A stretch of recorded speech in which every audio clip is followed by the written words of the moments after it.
Welcome to Sport Night. If you enjoy this type of content, then subscribe and hit the bell icon so you never miss out on any of our latest and greatest uploads. The crack in the PGA Tour that Liv sought to widen was the one between the tour's dozen or two best players and everyone else. Those mega-elite players have always been the tour's real draw.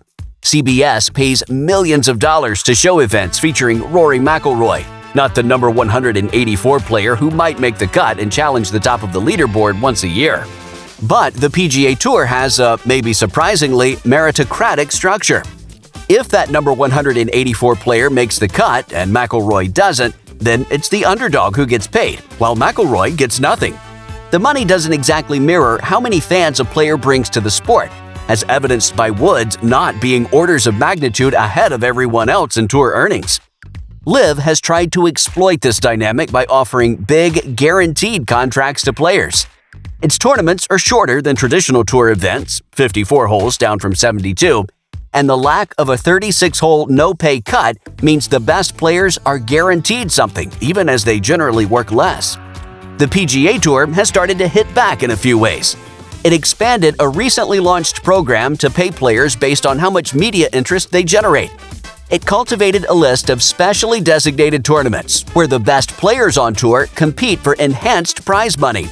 Rahm, by winning 3 of his first 6 starts this season, has made $9.8 million before the season really even heats up. The record for a full season's on-course earnings is $13.2 million, set last year by Scottie Scheffler. The elite of the elite have a clear path to making much more money than they ever could, but the tour's reforms aren't just for them. Every player with a full exempt status to play on the PGA Tour, a bit more than 200 every year, is now guaranteed a $500,000 earnings minimum, which figures to raise the pay for a few dozen players.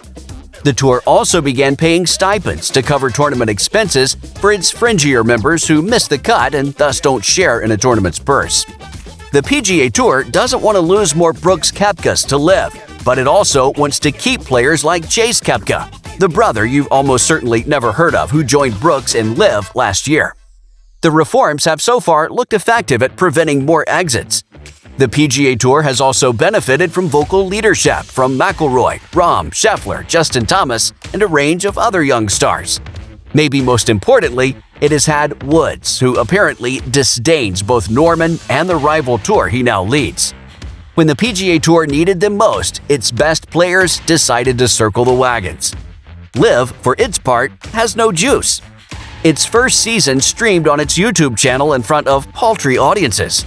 The entertainment value wasn't terrible, and a few of Liv's flagship concepts, team competitions in addition to individual play, plus shotgun starts with all players teeing off and finishing around the same time, are worth taking seriously. But a sports league cannot fake relevance. The crowds sometimes looked non-existent. A few of Liv's differentiators are that music blares around the course and players can wear shorts. Golf, but louder, they call it. And nobody I ever met in real life could possibly care less. The structure of those tournaments was one of Liv's big selling points to players. The competitions would be shorter than the ones on the PGA Tour, and nobody would get cut part of the way through. But now that format is a problem. Liv has lobbied aggressively for its events to count for official World Golf Rankings points, the currency that makes a player a world number 1, or more importantly, qualifies him to play in major championships.